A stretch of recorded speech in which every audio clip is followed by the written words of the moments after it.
Peace, peace. This is Brother Faheem. You're now tuned into the Lead with Logic podcast. You know the vibes.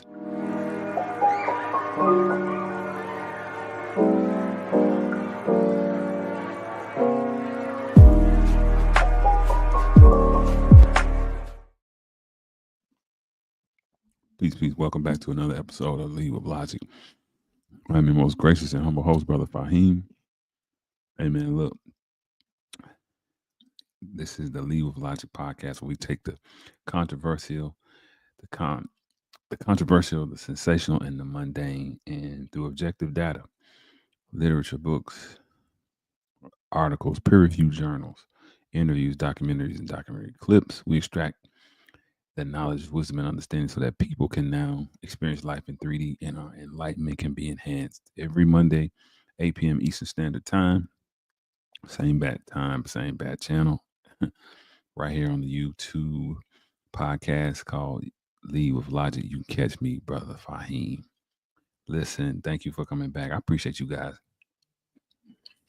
Life is always moving at an ultramagnetic pace. I try to do what I can do to keep my boots laced so I can win the race. Man, what a difference a day makes. So much going on, so much in the world. Trying to get more organized, trying to run the race, a little bit faster. And it's just amazing. That's all. It's just amazing, but it's cool, man. It's really cool. I am going to discuss a topic that doesn't really get discussed a lot. A lot of times things can get overshadowed, right? People miss small details or full blown concepts because they might be focused on something else. And so, in an attempt to try to bring something meaningful and beneficial and of value to the people today, I figured that I would go over a clip that I recently was made aware of. It was with 19 Keys. He did an interview with Jalen Brown. Jalen Brown is the all-star forward. I want to say he plays small forward for the Boston Celtics. He just was recently interviewed on the high level conversations with 19 Keys, brother 19 Keys, who is one of the great thought leaders in the world today.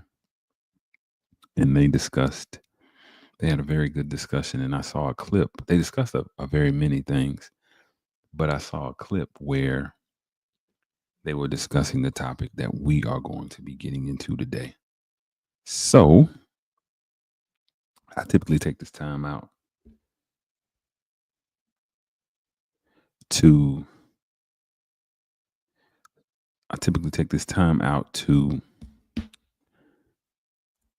invite people. What's going on? Ice cold. What's going on? I see you, brother. I typically take this time out to get people aware of what's going on. I know that when people subscribe, they get that notification ASAP, if not sooner. But I like to, utilize this time to, you know, remind the people of what's going on. But what I'm gonna do is while I'm reminding the people, peace, peace, peace, welcome, welcome, welcome. While I'm reminding the people, I'm going to let you guys view, and I might run it back.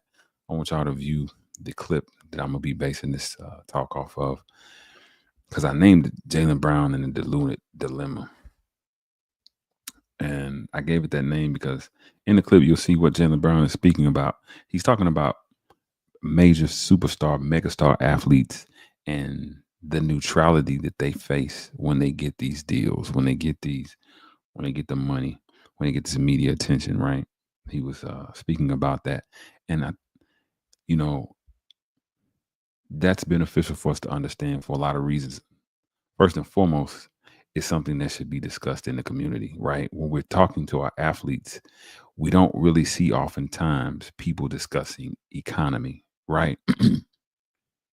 People responded adversely to LeVar Ball and what he was trying to do with the big baller brand. They really responded in a way that was negative. It was damn near shameful for what he was trying to do. But it showed our lack of understanding of the topic, because regardless of how high or tall of an order that was for LeVar Ball, it was something that needed to be and still needs to be consistently discussed, and that's economic foundation, economic infrastructure for all of those people who are going into sports. And what Jalen Brown was discussing, and what you'll see here, is he talked about how what happens when people get these deals, right? What they have to do to maintain the deals. And it's economically based. But the second thing, other than just making us aware of economics at a higher level, you know, it also would explain a lot of times what happens with these personalities, what happens with our favorite athletes, what happens with our, because it really is inclusive and relative to all people who have these max deals in mainstream corporate America. They have policies and guidelines that are non negotiable, that if they are broken or violated, they could absolutely lose what they have earned or what they have signed up for. And so, yeah, what I'm going to do is I'm going to show the clip.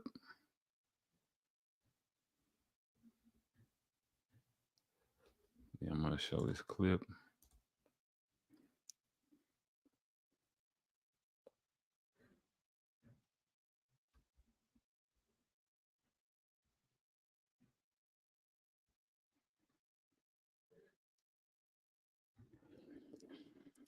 And you guys can check the clip out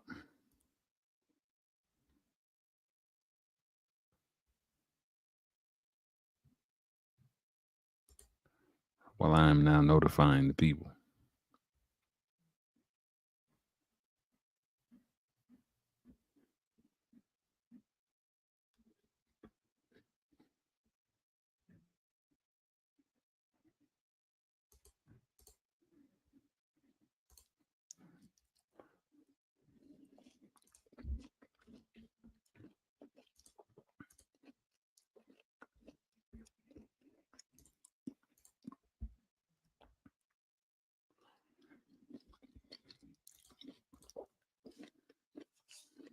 Now, again, for those of my good people who might be watching this back on replay, this is the clip that we were going to discuss. This is the clip that I based the title off of, Jalen Brown and the Diluted Dilemma. I wanted to name it that because when you dilute something, you weaken it. You add other ingredients, you add other elements to it, and this would only make it weaker. It wouldn't give it its maximum force and potential that it could have. And dilemma is something that we deal with that presents an obstacle or a challenge. So this diluted dilemma that athletes are presented with is that either weaken themselves or find themselves without. And this is the very premise of what we're going to be talking about. But if we understand the impact or how important it is that we now deal with this, this is really, it's on a it's on a micro level, really, with Jalen Brown and athletes. But I'm speaking about this to discuss it's on a micro. I'm speaking about this to discuss the macro, right? What should be happening in the mainstream. So here it is. You guys can check it out, and he'll get to talking about it. They're gonna talk about a few things, but he'll start when he starts talking about how they sign deals, how athletes get in the deals. You'll hear it.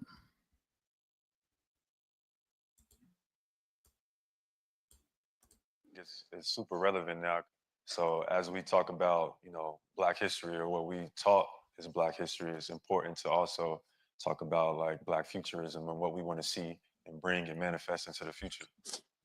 So the industry needed change. I'm the vice president of the union, so I represent. They voted me to represent all of our players from the basketball side. So I speak. Thank you. And I've been doing that since I was about 22. I'm 28 now, so about 6 years. So I've been on a lot of Zoom calls. Yes, sir. But in the midst of that, you learn the intricacies of a business. You learn, how things operate. You learn, how to build a brand. You learn how, the ins and outs of ultimately a billion-dollar industry. A lot of our players have complaints. A lot of our superstar players have had complaints throughout time. They've been mistreated. Like once they finish their deal or their contract, that they can't put out things as quickly as they need. Like they can't get them to their community or get them even to their family members. Like they don't own their IPs, so they have no say so. They forced to renegotiate deals post being a superstar and generating this amount of revenue for a brand. And now they forced them to take this lesser deal now that they're no longer playing. And like now it's just knocking them off. I'm like, I generated this amount of money for your company, and now you just doing me like this. Mm-hmm. It's a bunch of players that have this story, but they don't want to share it out loud because of the embarrassment they feel. Mm. But I'm like, like niggas need to hear this Yeah. because if I hear that story, that make me like weary of even signing up with you. They dangle the glamour of trying to make you a star. Mm. Like this is the package. They show you like we'll put all the industry behind you to make you a star. From this brand to this brand to this brand, they all friends. And they go after who they feel like they can make the absolute most money off of. And they only offer these people you seeing on all the commercials, the people you seeing with these big deals, and you think you know, they're using the machine to force them to be like like an undeniable star. Their talent is already there, but now they're being globalized. Now they're being pushed, and all these brands they are just monetizing off of them. The deals that they actually getting is not that lucrative. Mm. Like Jordan was 101. We haven't nobody surpassed Jordan since. Not LeBron, and we in a whole different era. Right. That was almost 40. That was over 40 years ago. Damn. So they dangling, this stardom, and they push you, and they offer you these deals, and you getting a few $1,000,000, but they generating Mm-hmm. so much more off of you. Right. All these brands are generating so much more off of you, and they want to keep it like that. They want you to feel like we're gonna make you a star. Mm. And then once you get awake, or once you finally figure it out, maybe at the end of your career, maybe some I can name and figure it out midway through their career and start to speak about it, they take all of that back. They snatch it back from them. They assassinate your character or all these other type of things. Or they try to make it seem like you know, not as good as you are. They, kind of like run your career off. They've done that to some New York legends where they make your career seem like it wasn't as impactful as it was, all because you stood on a different side of what the yellow brick road that they laid out. Mm. So I think explaining that, I say that just to say, like, people go make their decisions and do what they're gonna do regardless. You could tell people, this is the worst thing in the world, and people gonna sign up for it anyway. But somebody's gonna listen, and our somebody's a parent of our next generation of talent, of influencers, of entertainers, of athletes. Somebody's gonna pay attention and go about handling their journey a different way, and that's what I do it for. Make some noise, for sure, for sure.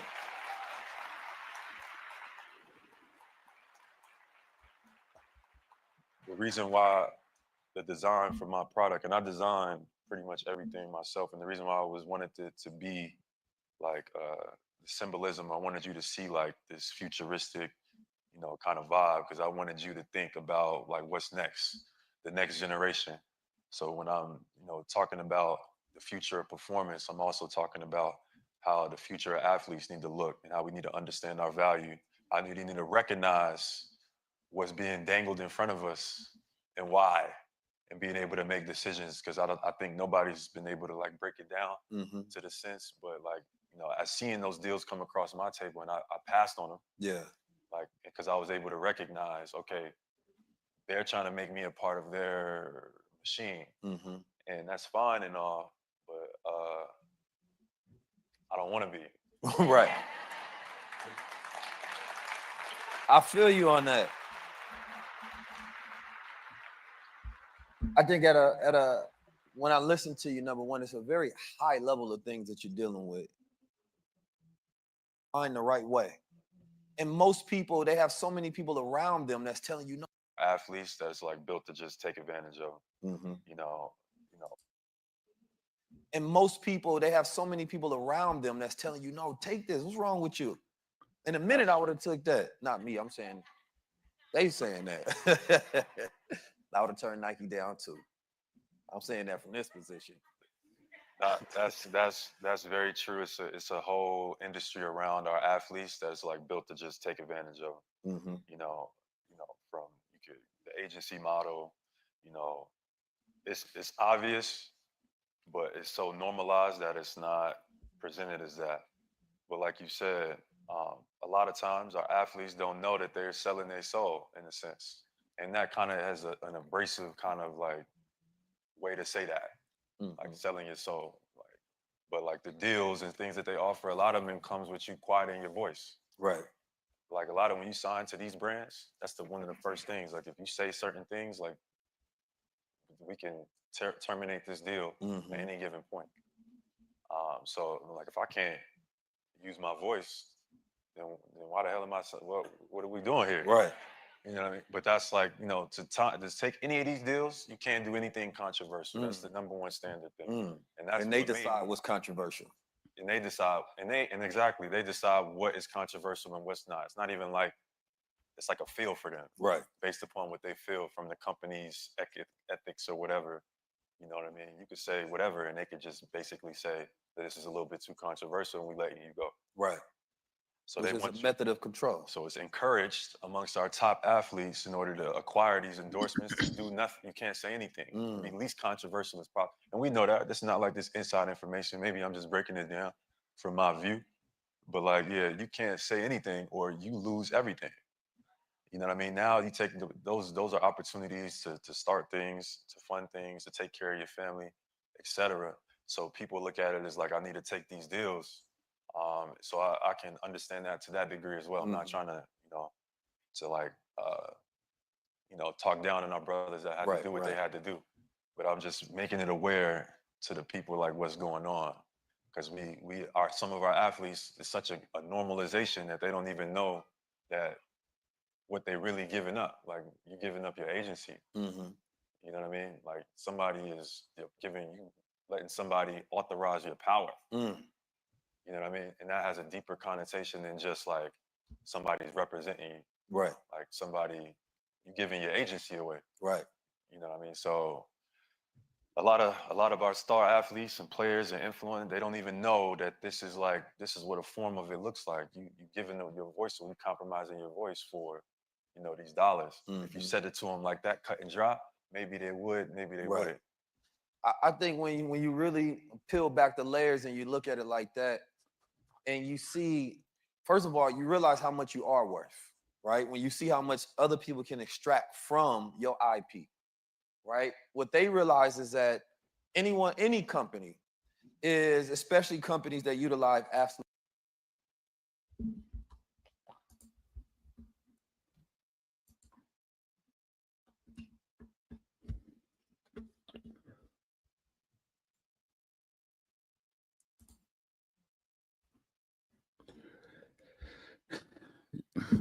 Yeah, so that was 19 Keys on YouTube speaking with Jalen Brown about the diluted dilemma. And I call it the diluted dilemma again because when you look at what diluted is, when you dilute something, you weaken it. You take away its strength by adding other elements to it, right? And a dilemma is somewhat of an obstacle, a challenge that you have to get past. And oftentimes in a dilemma, you have to make a choice. And so what I want to speak to you about today is the dilemma that athletes often face.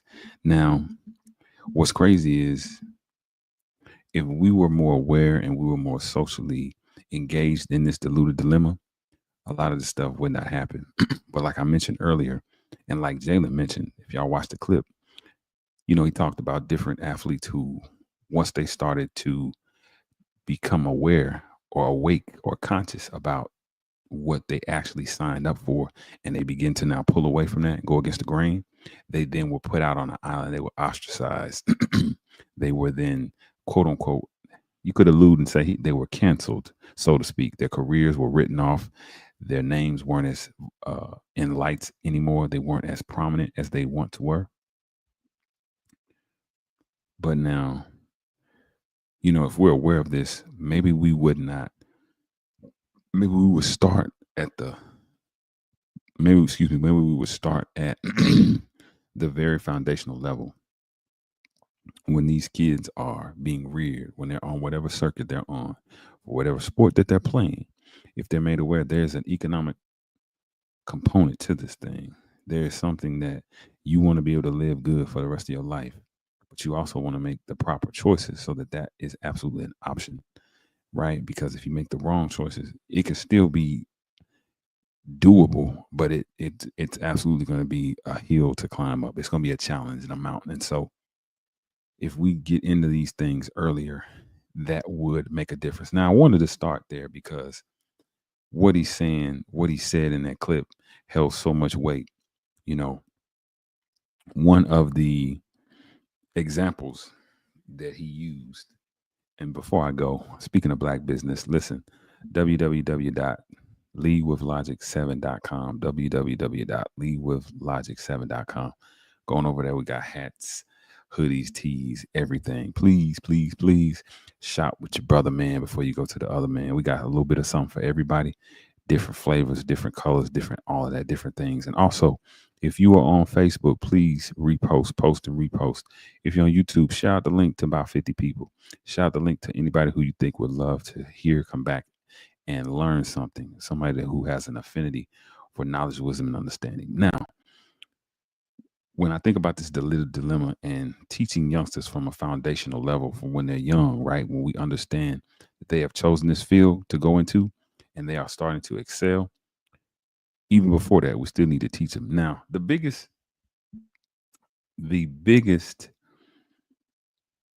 example of this that I saw was a few years ago. It was about 5 years ago. No, no, no, no, not even 5 years ago. It was about what, 9 years ago now, right? Maybe 8, 9 years ago, about 8 years ago. Yeah, 8 years ago. When what was his name? Who you got? LaMelo, Leangelo, and what's the oldest boy's name? I forget the oldest boy's Lonzo. Lonzo Ball was a point guard out of UCLA, and he belonged to the Ball family, right? It was his father LeVar, his mom Tina, and his brothers LiAngelo and LaMelo. He was the oldest of the boys, and he burst on the scene, and he had this loud, boisterous, confident, louder than life figure of a dad who was just, man, he was offending. He was offensively robust to some, right? But what was peculiar about him was he came out with a shoe, the Big Baller brand shoe. Y'all remember the Big Baller brand shoe? They were charging like $400-$500 for the Big Baller brand just for the shoes. But and people were super critical. People were very much shouting him down. And that was funny to me because when you read the Nielsen reports on how black people spend their money, I'm talking about black people now. When you listen to how black people spend their money, we are the poorest group that spends the most on luxury items. We spend the most on luxury items. And so what does that mean? Why is that relative to what I'm saying? It's relative because for us to be a group that shouts down a luxury item and then go back and spend our money on other luxury items, who are we really and where are we spending our money at to buy these other luxury items, right? I don't know if you guys have a Fendi or a Gucci or a Louis store wherever you guys are in the world, wherever you are. I'm in the United States. And I know a lot of times when I pass the Gucci, Louis, and Fendi store, it's miles and miles and droves of black people either trying to get in or already in. So it was funny to me that they would complain about his shoe being too high. But okay, that was one aspect of it. But the other aspect was the treatment that he got from the media, right? The response that he got. How dare he? He's loud. He's going to sabotage his kids. He's not a great father. He's not a good dad. What is he doing? He's not going about it in the right way. He should feel blessed to sign with Nike, right? This they're saying about Lonzo coming out of UCLA. He could get him a shoe deal. Everybody has something to say about it. Most people had something to say. And it ended with them saying, hey, I want to say Lonzo made some statements and they twisted him. He said something about the shoe could have been the reason why which I thought was a mistake, right? Michael Corleone told us you never go against the family, right? He said that it could have been the shoes that caused his career or caused him to start getting injuries. But I'm not sure that even those boys knew the weight of what LeVar Ball had put into motion. Because really, what he was showing that was possible, and I realize that everybody doesn't have those type of resources that LeVar Ball had. Who can have their kids go to a European country and play professional basketball? Who can live in Chino Hills, California, in the type of property that they live in? Not many of us can do that. But we can all band together. We can all unify our dollars and collectivize. We can all collectivize our dollars and put something together and do something and create our own brand. And it goes past just those endorsement deals, because we understand with certain things, with any and everything, there's always an attachment. There are strings that come with these things, right? And so oftentimes it's the strings that are in the fine writing. It's not the overall policy. It's not the attractive. It's not the fanfare, the blaze of glory that's in fine print. It's those contextual clues, right, that are going to have long-term effects that are very small. Because when people write these contracts, they understand if you were to really pay close attention to that, you might just reconsider the deal. So I'm going to show you something. Again, I have more to show you guys. More to show you, more to show you, more to show you. Just to give you a glimpse of LeVar Ball's mentality, where he was, what he was thinking, right? Because later on, we understand later, LeVar Ball said that all of his sons would make it to the NBA, and technically they did. Lonzo played for the Lakers, then they traded him to the Bulls. LiAngelo played for, I want to say, either the Lakers or Charlotte Hornets G League team, which is an auxiliary league to the NBA, like a minor league where they bring them up, they feed them up. And we also know that LaMelo is on his way to having an all-star career with the Charlotte Hornets. But again, part of what he got criticized for was the audacity for him to have his own business, for him to bring a rookie who was really unchallenged and untested into the league. They painted it or framed it as if he was disrespecting the establishment by coming in and skipping ahead of the line. How dare you go with another company? How dare you don't go with the old established guard and get with Nike, Adidas, or Reebok, right? One of those brands. How dare you come and disrupt the economic infrastructure that has been set? But like Jalen Brown said, a lot of times people don't realize by going with the old guard, they're giving up the agency. So I found a clip of Vlad TV. I'm not a super fan of Vlad. I want to show this clip because it demonstrates where LeVar Ball's perspective, where his thinking was. And I'm going to show you a couple of people's thinking in the media that lets you know that collectively we really don't have a whole lot of insight, or at least when we speak in the mainstream. But this is LeVar Ball talking about allegedly his son signing $100 million shoe deal. Listen to the reason that he gives why the deal why he didn't advocate for the deal. Well, right, because was it right after the Rock Nation deal that Melo signs a $100 million deal with Puma? Melo never signed $100 million with Puma, but Puma is not going to deny that. Okay, because this was another brand that gave him. But why would they deny it if it's already in the paper saying they gave him $100 million? Melo ain't making no $100 million off of their first contract, and why would he need a plane? Right, because allegedly he also has access to Puma's private jet. Yeah. Which is nice. Which is nice. No, listen to me. When they feel like it, when they feel like it, they gave him the rights to that plane. What I mean by that, I'll tell you one thing I didn't like. Him going to Melo. No, Jello was playing Summer League. Jello playing Summer League. Melo comes to see a game, but he on the private jet coming in. We didn't get no pictures of him going out. So it was a one-way private jet. One way. We had to take a Sprinter van to get back to goddamn Chino Hills. Okay, so did Melo sign with Puma? He signed with Puma, yes. Okay, but it wasn't $100 million. No, $100 million, not even close. Can you say how much it is? I'm going to tell you this.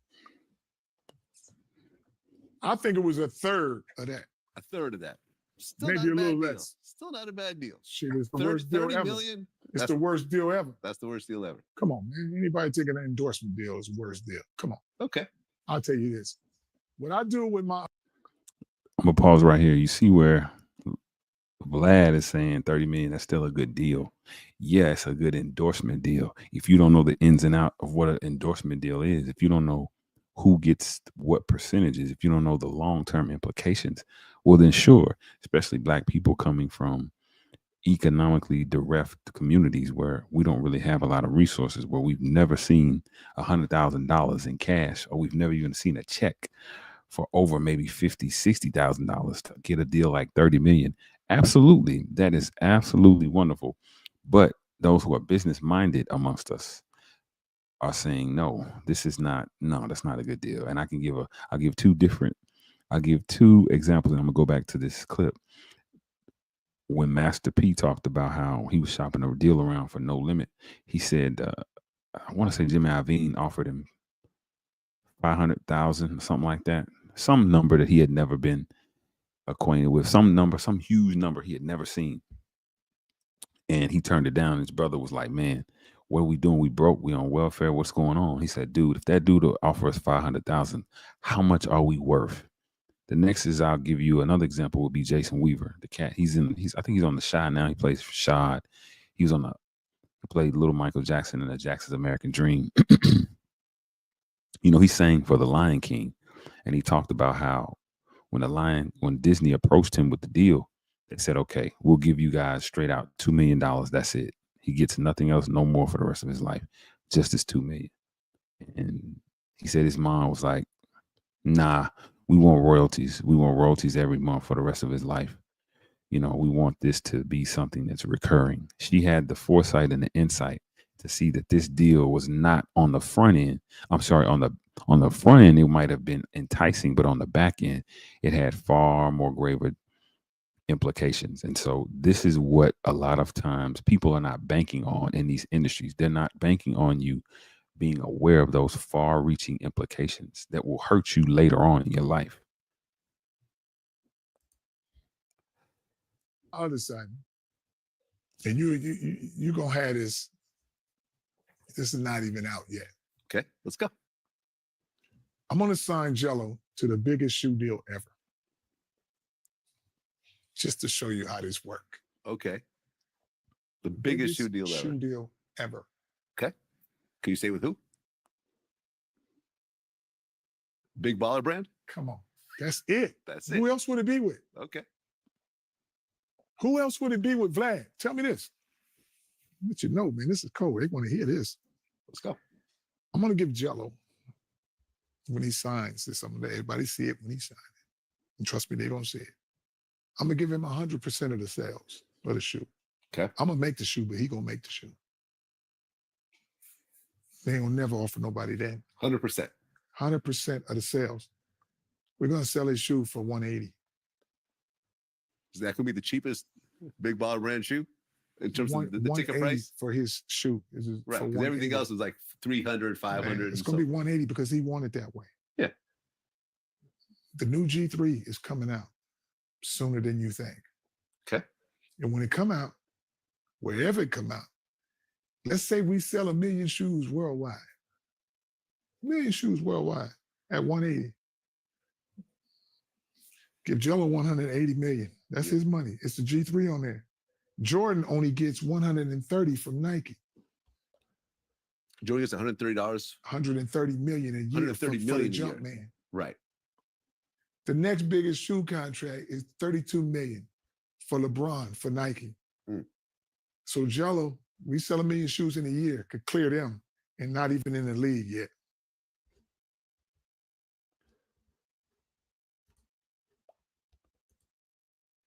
Now, you see right there, that's the business aspect of it. That's the business side, right?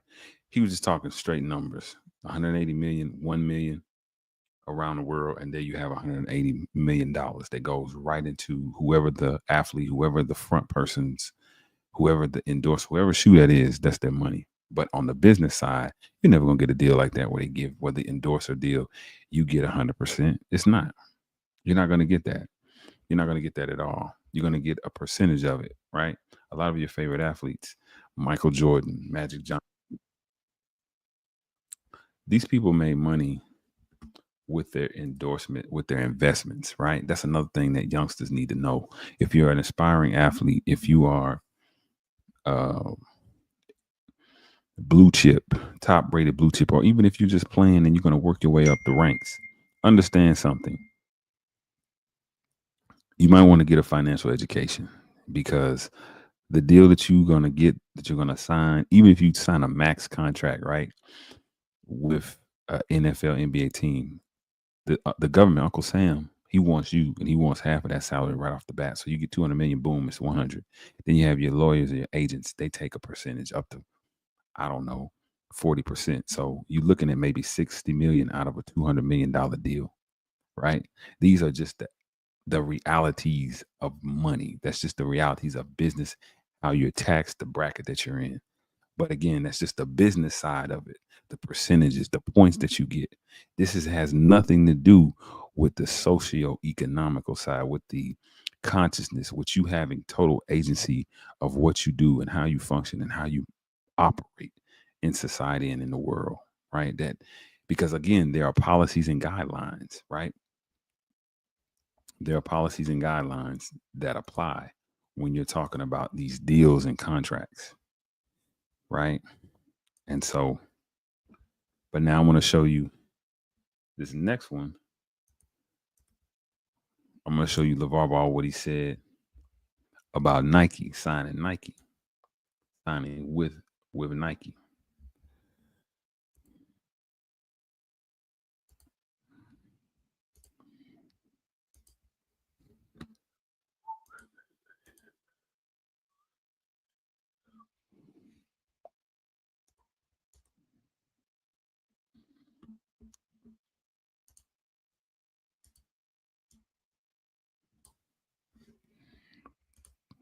And this is all relative. This is all relative to what Jalen Brown was explaining. It all has relevance to that. You just have to watch and listen because, like I said, starting with LeVar Ball, you really don't see people who have this level of understanding business and the implications of autonomy within business. I'm gonna read you from a book as well once we finish this, but check this out right here. So let's talk about that big baller brand Yes. on your shirt, on your shoes as well. Come on. Can we get a little? Come on. Can we get a little zoom in on the shoes? Come on, man. Come on now. I haven't seen these before. These are coming out. These are new right here. Yes. We got the exclusive on these. Yes, exclusive. They're not even out yet. They'll be out at October, end of October. End of October. These bad boys There right we here. go. And everybody talking about, oh, they look like Yeezys. No, they look better than Yeezys. Right. So these Look are at the bottom, the top. These are big baller slides. Then. Yes. Okay. Well, these ain't even big baller slides because I have slides. You have slides also. Yes. Okay. These are the big baller chillers. Chillers. You get to chill in these. These ain't no sports shoe. Okay. Now, correct me if I'm wrong. From what I understand, you have a minor share in Big Baller Brand with Lonzo being the majority shareholder. No, that's what y'all put in the papers. But you've heard this before. Man, I've heard it, yeah. Okay. But let me ask you this. Even when my crooked ass friend that we got out of this thing, Alan Foster. yeah, he don't want to talk about all these percentages. This brand has always been me and Tina's. It's my idea, Triple B's. Tina just rolled with me, but I'm saying this is my stuff. Okay. Well, why did you bring Alan Foster in as a partner or an investor for this brand? He's not even an investor. He was just a director. What does that mean? That means when you direct stuff, that's all you do is direct. Okay. And when I had an idea, we get it done. Okay. So, but as far as having a percentage in it, I ain't got no percentage in this. And he want to be like, oh, Lonzo got 51%, I own 16%. I'm not giving you no percentage of this. Now, wasn't there an issue with Lonzo being connected with the brand while he was playing at UCLA? Exactly. How could he own a brand if you can't own the brand and play at UCLA? Right. Well, at So least that lets you know right there. now you can, right? Now you can't. Why? Because of the big baller move.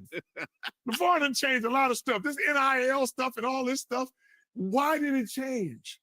The G League get more money. Why did it change? Because of the stuff that I've done.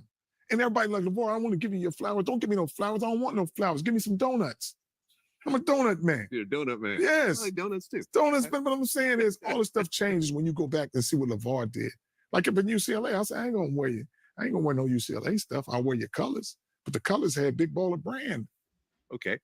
Well, George Raveling, the global Yes. basketball sports director at Nike, he called you the worst thing to happen to basketball in the last 100 years. Yes. You heard this. Yes. What was that over? So you telling me I'm worse than slavery? So you know something wrong with him. Well, slavery happened more than 100 years ago. I'm just saying. Yeah. That's what he's saying, basically. And I'm like, okay, so I'm worse than that. But you know what?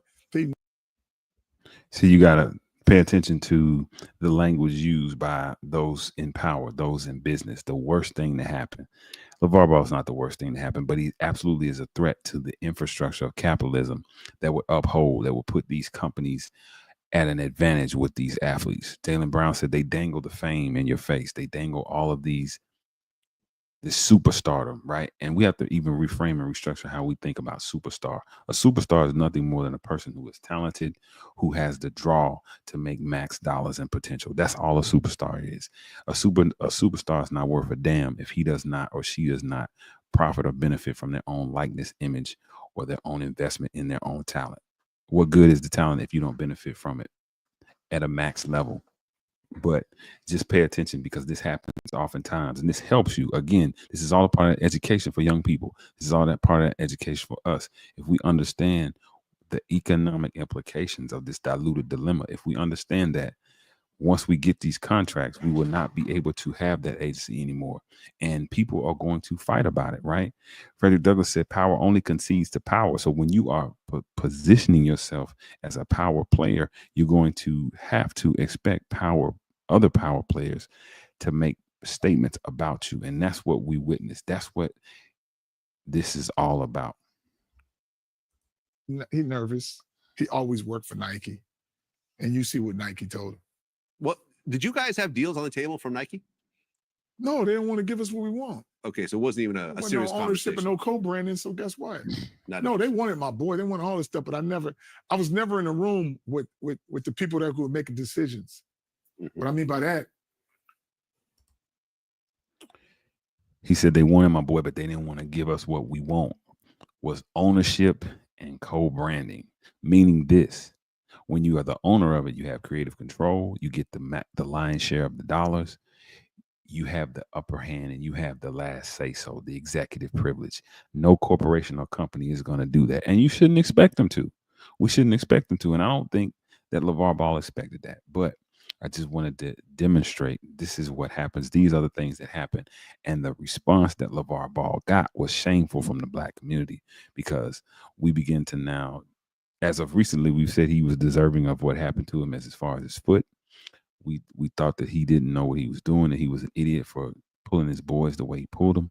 We just didn't appreciate another confident, cocky, brash, robust Black man speaking so loud, being so confident in his family and what he could do for his family. And so we as a community threw rocks and stones. But we see where he persisted and he has been successful in all his endeavors. So you could see people that represent Nike, but the person who should have been in the room should have been me and Phil Knight, two owners. Right. Well, I mean, Phil Knight was already kind of out of the picture. But I'm just saying, at that wasn't point, the president anymore. exactly. Yeah. So you can't do that now. Yeah. The people I need to be in is the people who own the brand. Okay. But Nike's a public corporation, so no one really owns it. The Exactly. So that's why you can't make that decision now. Right. With Triple B's, I'm the head. Okay. Well, you guys introduced the ZO2. Yes. $500. Yes.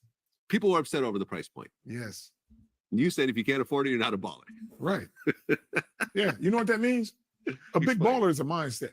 Okay. Not about how much money you got. Maybe you save bottles for a year, then go get it. You're a big baller if you can figure out a way to get what you're going to get, being productive. I ain't saying go out and get a gun and say, give me this up or slap somebody and steal it. No, I'm saying a big baller is going to find a way where I'm not giving you this, and it's something that you want, you're going to work for it and get it. A big baller is not a guy who got diamonds on his neck and a bunch of money in his pocket. It's a mindset. You can be a big baller as a trash man. You can be a big baller, being successful. The successful is not just having a mansion and Rolls Royces. You can come from a family of 10 and have a job in your own apartment and you're successful.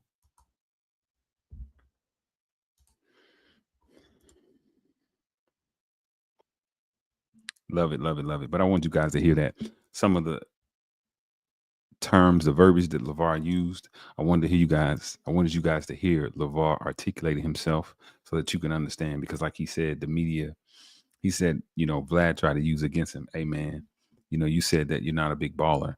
And he explained it. He broke it down, right? When we listen to people, that's another thing. That's a clue for you guys. That's something that can help you.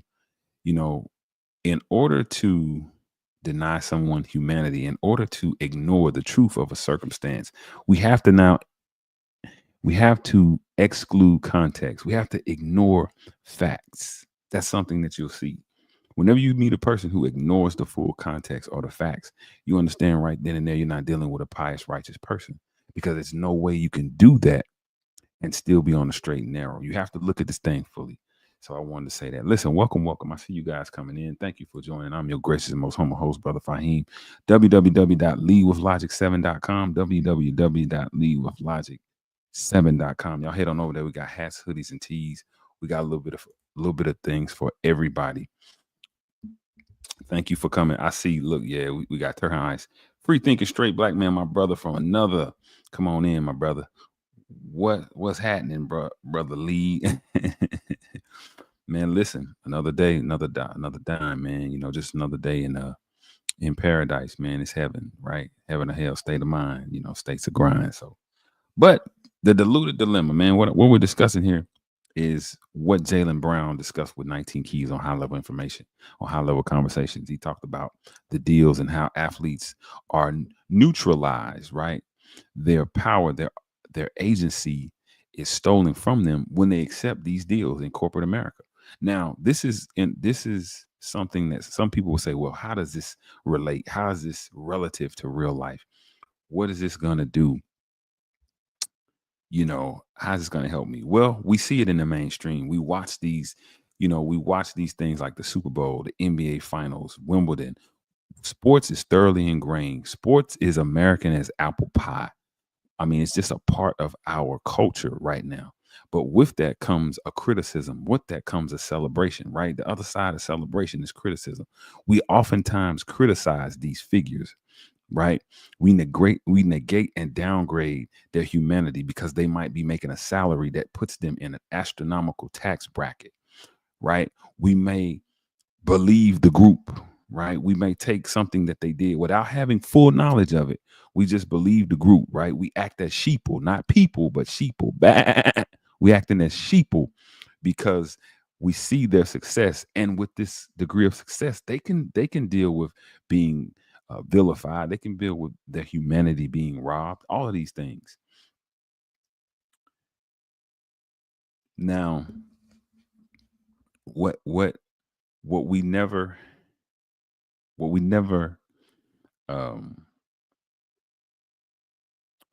do is, again, look at or think about the context behind these things. We never look and say, man, what is causing these things? We judge their characters as well. When different celebrities, when different athletes, when different actors, whoever it is, when they now make a move that we think is against our perceived or what they should be aligning with value wise, we have a very sharp and harsh criticism for them, right? Very sharp. And I'm a human being. I'm not perfect. I wouldn't even subscribe to that. I have very many vices, very many problems. But now, one thing I do try to do is, or I make a extreme effort and attempt to do, is always lead with logic. And leading with logic is really about thinking critically. Being able to think critically past your emotions, rising above your emotions into the thinking of the divine masculine divinity, right? And so why do these people make these statements? Why don't they make these statements? One person that I'm going to point to, well, first I'm going to point to this book because this book is going to help me. This book is called $40 Million Slaves. right? $40 million slaves. And the book is by William C. Roden, The Rise and Fall and Redemption of the Black Athlete. In this book, he breaks down all of the different prototypes of black athletes that we've seen, and he breaks down different leagues, right? I love it because I like to get the stories behind the story, right? Oftentimes, again, there's an African saying when lions have historians, hunters will cease to be the heroes, right? Oftentimes the victors write the history. So when you think about an event, when you think about something monumental, it was typically written by those people who benefited most.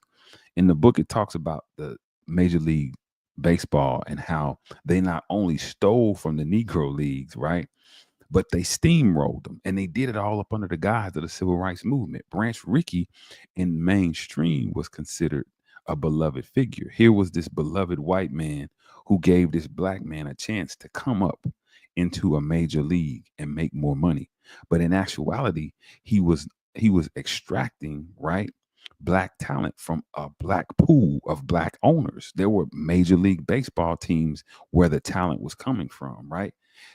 The Negro leagues, as they were called, were just like the ABA, right? Before the NBA was big, it was the ABA, and just like the ABA did with the NBA, the major league had to take from the talent pool where they were getting numbers, where they were getting attendance, right? Because we see this trend in a lot of mainstream sports. When the excitement is down, when inflation is up, you know, owners have to now become innovative and ingenious and intuitive and say, how are we going to do it?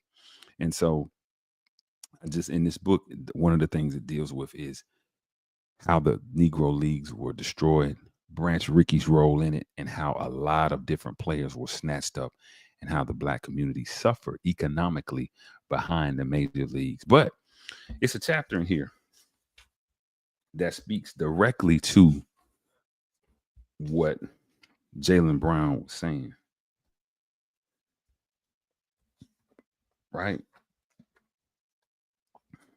And it's pretty current, it's pretty modern. This book is. I think most people will like it. You know, the millennials, the Gen X's, the Gen Z's, whoever, because they are recognizable figures in the book. But the chapter that I'm going to read a couple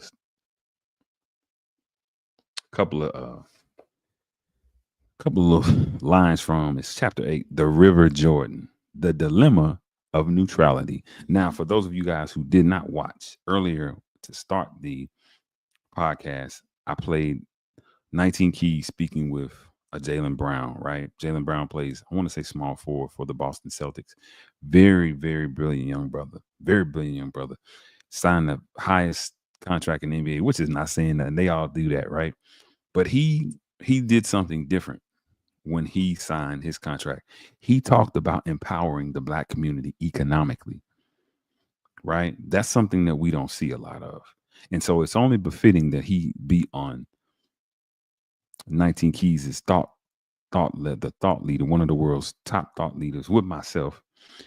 You know, it's only befitting that he's on there with the brother on high level conversations talking about this very topic and this subject. And he said something interesting. He said, you know, a lot of times these corporations, what they'll do to these athletes is they'll force them into these contracts that make them neutral. Neutral meaning they can't say anything. They don't have an opinion. And if they have an opinion, they're robbed of everything they were given. Any and everything that they're given is taken away. It's pulled back from them.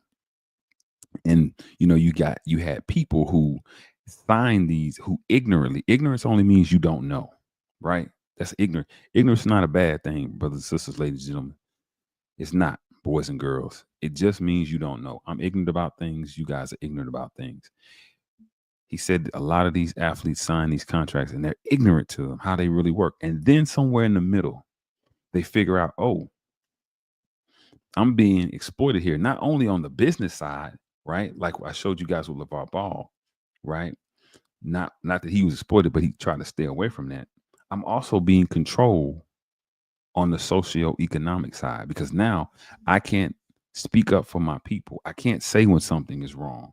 I can't say when I'm being cheated because the way that the contract is written, if someone is offended or someone feels like this is violating the contract, I lose everything. And so that's what we've seen oftentimes. I know that's been a criticism that I've had in the past. Why isn't Michael Jordan saying anything? Why isn't Magic Johnson saying anything? Craig Hodges, before I read out of this, Craig Hodges discussed going to Magic and Michael Jordan before the Bulls played the Lakers and whatever year that was. I want to say it was 91. Whoever they won that first, whenever they beat the Lakers, somebody could put that in there. Ice, you are free. Whatever year that was. But Craig Hodges played for the Chicago Bulls, right? He was a 3-point specialist, and they've erased him from history, right? He's a guy who they've erased. They've totally erased him from history. You don't even know who he is. I think he won. I want to say he hit 19 threes straight. I want to say he might still hold a record. But he went to the White House in a dashiki. He gave the letter to the president, and after that, his career was over with. Right? It was over with, totally over with. But he asked Magic and Michael, hey, can we do this together? Can we engage? Can we organize a protest? They wasn't with it. Now, unknowingly, before I became aware of how businesses, how contracts, how these quote unquote superstar players, how they function, I was like, man, that's pretty sorry. That's crazy. Right. But now understanding how they are forced and what they have to do, I'm still not saying, I'm not saying that it's anything that I will partake in. And from this position, you probably like, man, you would have took that money. But at the same time, it makes me understand what goes on. So anyhow, I'm just gonna read a couple lines, man, that really demonstrate what I'm talking about. Show you guys one or two more clips, and we're gonna get out of here. So the River Jordan, the dilemma of neutrality. And Moses said unto God, who am I that I should go unto Pharaoh and that I should bring forth the children of Israel out of Egypt? August 28th, 1963, Dr. Martin Luther King stood at the foot of Lincoln Memorial in Washington, D.C. and addressed 250,000 who converged on the nation's capital. The March on Washington at the time was the largest demonstration in the nation's history. The summer was a great one of national crisis as well as a deep personal anguish. On August 4th, a month shy of my 13th birthday, I lost my mother to breast cancer. This is the author talking. You know what? Let me go to this.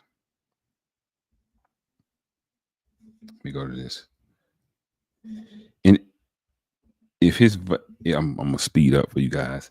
If his vast influence had combined with the vision of Reuben Foster, Jordan could have single-handedly consolidated Black power in sports and traditional and transformed the entire industry. Michael Jordan could have been a messiah who marshaled African-American athletes into a strong, powerful collective. He said jump, and he said protest.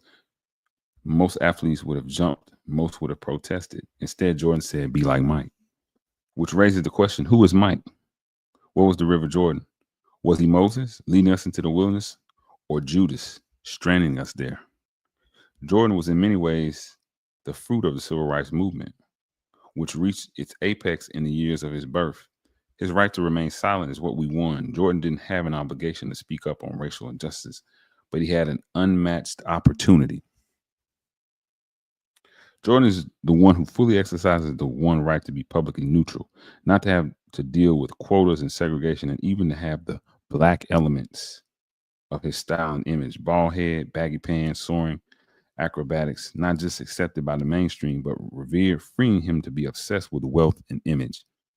Freed by the civil rights movement to be neutral, he's lightly shrugged off the historical mission of Black athletes to push for progress and power. One thing I always thought about Michael Jordan that got overlooked, they were, and maybe it's because of who he chose to marry, right? He chose the Cuban lady later, right? He got a divorce from Juanita later on in life. But the person that I always look at with Jordan in the football room was old Uncle OJ. I love OJ Simpson. OJ was so confident, cocky, and arrogant, and I loved him. And I made him. I used to laugh when I saw OJ because I knew that people were mad. They were big mad at OJ Simpson. They still big mad, but OJ, he was still our brother. He was still our uncle, even if he, whatever his political philosophies were. But nonetheless, Jordan, whatever you think about OJ Simpson, Michael Jordan was no different. I'm gonna say that again. Whatever you think about OJ Simpson, Michael Jordan was no different. But the difference that I do see And even OJ had a black wife initially. But the difference that I do see is that Mike didn't marry a white woman, right? OJ married a white woman. Yeah, OJ did say he wasn't black, he was OJ. But Mike also made statements, maybe not those statements per se, but different things that he did and did not do would denote that, again, like the book is saying, that he was absolutely neutral. But Jordan and his generation of African American athletes are merely a microcosm of the dilemma facing today's black community. The problem of the African American athlete is not an absence of resources, which are an abundant than ever, but an absence of vision and leadership to help define the next stage in the struggle. As it is, black athletes like Jordan have abdicated their responsibility to the community with an apathy that borders on treason. He followed the most passive tradition of black sports heroes down a lucrative path, becoming a symbol of black prowess.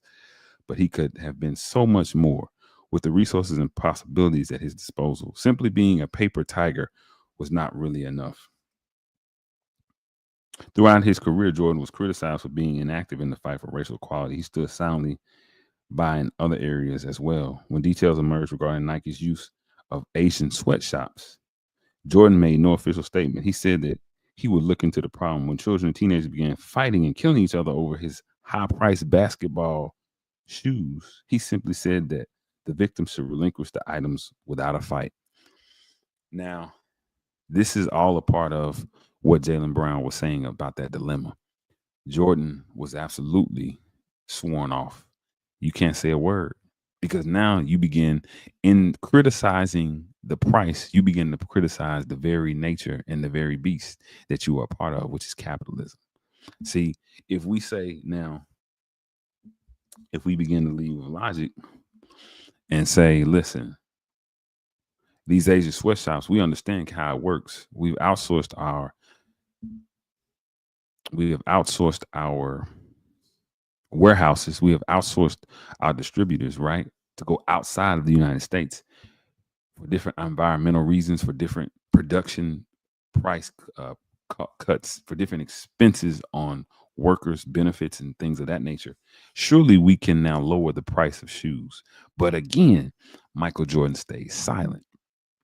There was also an issue in here he talked about where there was in North Carolina, there was a library that they wanted to build. I think I'm going to read that. I think I'm going to read it. They wanted to build, and, he said, listen, they wanted to make it black, solely black. And he said, listen, I'm more interested in building a forum and not a fortress. In other words, I don't want to consolidate black power.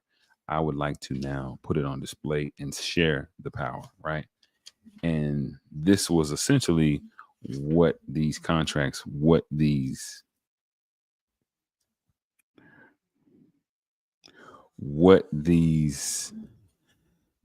sports, what these figures end up having to do, right? Let me read this. Mike was a multimillionaire who did not allow race, conscience, or principle to get in the way of making a dollar. He once told a friend not to deal with race unless they slap you in the face. Of course, A. Paulin eventually slapped Jordan in his face. Jordan was carefully chosen prince of hype, the king of commercialism. He was the power structure's answer to Ralph Ellison's Invisible Man. Visible, so omnipresent, virtually unreal. Boys and girls, ladies and gentlemen, brothers and sisters, this is another reason why Michael Jordan is so heavily revered in the annals of basketball. I'll be the first one to tell you that Michael Jordan is not the greatest player to ever play the game. First of all, like Scottie Pippen said, how can you have a single greatest player in a team sport? Second of all, people have a very short memory, and most of our memories only extend to what we have been manufactured, what we have seen. We saw more Michael Jordan than anything because, like this book is saying, he not only fit the bill as a neutered black sportsman, but he also was marketable. I want to be like Mike Donald's, Space Jam, all these different things. This is the real reason why you guys love him so much. You saw him, he was stuffed down your throat. There were people that did much greater things than Michael Jordan. There were people who were just as athletic. There were people who made history. There were people after and before Michael Jordan that did that eclipsed what he did. But again, Michael Jordan was the darling of society. And this is a part of the reason why. I just want to put that footnote in there for my barbershop arguers and debaters about Michael Jordan. I always tell y'all, pull up the stats, show me what he did. And I'm not talking about cultural impact, because the media was partly, if not all the way, responsible for his media impact, for why we saw him, why we, the concept of him being great. When you look at his numbers, there were people who eclipsed him. But it's great to know that this is a part of the reason why he was safe. He's a safe savior in the sport. But much of Michael Jordan's commercial appeal was based on the fact that he was non-threatening. But the condition for Jordan's global appeal was his racial and political neutrality. Jordan's neutrality is in the tradition of O.J. Simpson, who became the first African American athlete to have a major presence in the endorsement arena. As Gordy Nye, vice president at Reebok, stated, it is very difficult to find someone who doesn't alienate part of your market. The thing about Jordan is that he doesn't alienate anybody. There's something very American about him, sociologist Shelby Steele has said. He's the kind of figure who goes down easy with most of America. Simply in terms of his economic interests, staying silent on race was the smartest business move that Jordan could make. Remaining neutral was the only way he could continue to be marketed as the embodiment of American virtue. Yeah. So Mike was, again, this book is $40 Million Slave. $40 Million Slaves, excuse me. The Rise, Fall, and Redemption of the Black Athlete. Mike was absolutely the epitome of what Mr. Jalen Brown was speaking about. He was speaking about that neutralized athlete that has signed on for individual economic prosperity, never socio or collective socio-economic prosperity, or never even, speaking about taking a stand for, those issues and those items. And people will say, people have said, and I was critical. I love to hear you guys' comments, man. Y'all can talk back and talk black to me, and we can have a conversation before I get out of here. But people talked about different people, right? They don't make certain athletes like Muhammad Ali anymore. They don't make athletes like the late great Jim Brown or John Carlos and Tommy Smith. These guys were ready to risk it all. They gave it all up. They didn't give a damn about the dollars. They understood power, where there was the power for them to have agency over their own lives, where there was the economic power that they understood would propel us into the future. Whatever it was, you don't have a lot of that anymore. I was critical of Colin Kaepernick, not because he took the stand. I mean, because he took the knee. I thought that he could have. I was critical of all of them because I understood, like, listen, you guys have the resources, the capital, the liquidity, right? Y'all can get your hand on that money, where that y'all could start your own league. Y'all could rent out an arena. Y'all could build an arena. You could do something. Ice Cube showed us that things are possible. And yeah, he had to move laterally with other people and other ethnic groups, but still, nonetheless, he showed us what could be done, what could happen. There are other games in town that can be played. And so, yeah, I was quite critical of Colin Kaepernick because my thing was, okay, he took the knee, and that's beautiful.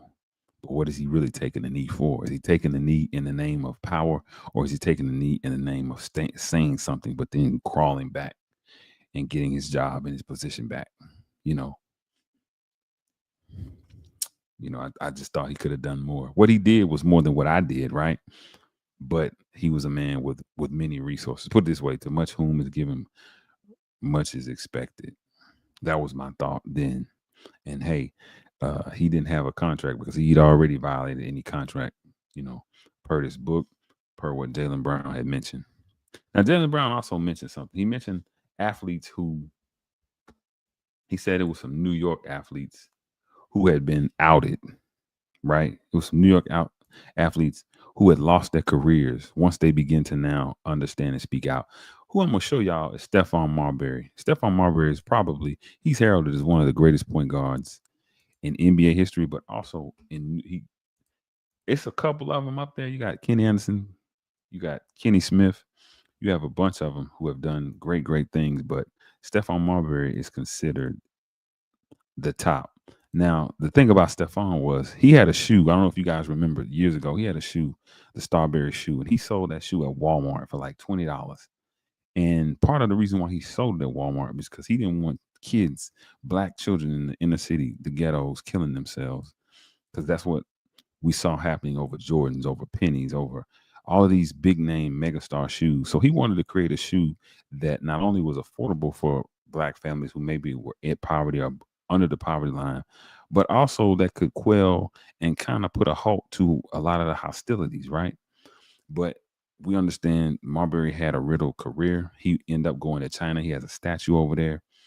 He's had some incidents online that people have found questionable and debatable, but he's one of my all-time favorite players. He has such swag, he has such skill, and he was well spoken. And later on, I found out that he was a little bit of financially literate, and the moves that he made showed that. But nonetheless, if you see here, if you listen here, they are now speaking to him about the Big Baller brand. Now, I keep going back to the Big Baller brand because what the Big Baller brand did was something that was huge. They attempted to break out of the old guard of going to a shoe company and signing an endorsement deal that wouldn't be the most beneficial long term, but would absolutely be an uphill battle um, for any new startup, and it was for BBB. But they asked Stephon Marbury his take on the BBB brand, and listen to what he had to say and the strategy that LeVar Ball was utilizing. Check him out. What do you think of LeVar Ball's strategy to roll out his line? I really don't know his strategy, but I understand where he's coming from with him having 3 kids that can play and potential first round picks. I think that what he's doing is wise in him setting up the opportunity for them to be able to build on top of it. You know, when you look at Lonzo in the next 4 or 5 years after he plays this season in the NBA, well, the next season in the NBA, you know, he'll start the progress and him working towards being a max player. If he becomes a max player and he's able to infuse the capital that he needs into his brand, you know, those guys can be on their way with setting up the right infrastructure. As I said off the top, you've walked this walk. If LeVar Ball approaches you and asks you for help or to go into business together, what would you say to him? I would sit down and listen to what he would want to do. As I said, it's not for Starberry. For what they want to do is just basically pointing them in a direction where they will want to go in. I think it would be wise for him to go to China and to visit different factories, because it seems like right now he's going to be doing this on his own from him not signing with any of the big companies. But I think that, you know, with the right team behind him and with the right social media platform, I think he can excel. You heard the interviewer say you walk the walk. So that told you right there, Marbury had stepped outside of the typical or the mainstream structure and created his own brand. He had to go all the way overseas again. You saw things that happened to him throughout his career. You saw where his name was erased. He's one of the people who had a Hall of Fame career. He has yet to be inducted to the Hall of Fame. But then you look at the business, and that's something that is worth looking into. That's something that we should always consider when we talk about athletes, when we talk about black athletes and a lot of their fortune that they are meeting. When we talk about affluent black men in general, right? Affluent black women too. I'm not negating, but we often don't see a lot of affluent black women, right, being vilified and their image being desecrated in the media like we do black men. I haven't seen it. But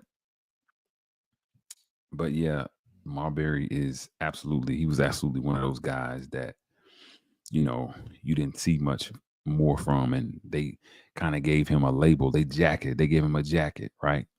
That he was this rambunctious, out of control, and they shipped him, and they still hadn't got him out of here. But again, we have to look into you know, people's economic mumblings, people's economic activities, and how they're navigating the world. Because when you become a threat of that sort, things begin to happen that are against you real fast, real bad. But yeah, man, again, I appreciate you guys rocking out. I wanted to come here and talk about this because that is the dilemma. And that is something that young people who are considering going into sports or considering making it a career, who are very serious about it, there's a high probability when you know better. If you knew better, you do better. So getting the knowledge first, right? Working through the knowledge so that you can gain some wisdom from it, and your actions will manifest that you have gained the wisdom so that you can share that understanding, if not with other people, at least within your environment, right? Within your cipher, so that you'll at least be good. But yeah, that diluted dilemma, I wanted to talk to you guys about that. Listen, as Minister Malcolm X would often say when he finished speaking, may we all meet again in the light of understanding. Look, next Monday at 8 p.m., I have something really, really special for you guys. I think you guys are not going to want to miss. It's a nice interview that I did. Great, intelligent brother. And so I want you guys to come back and check it out. But listen, again, may we all meet in the light of understanding. Hey, peace and love, y'all.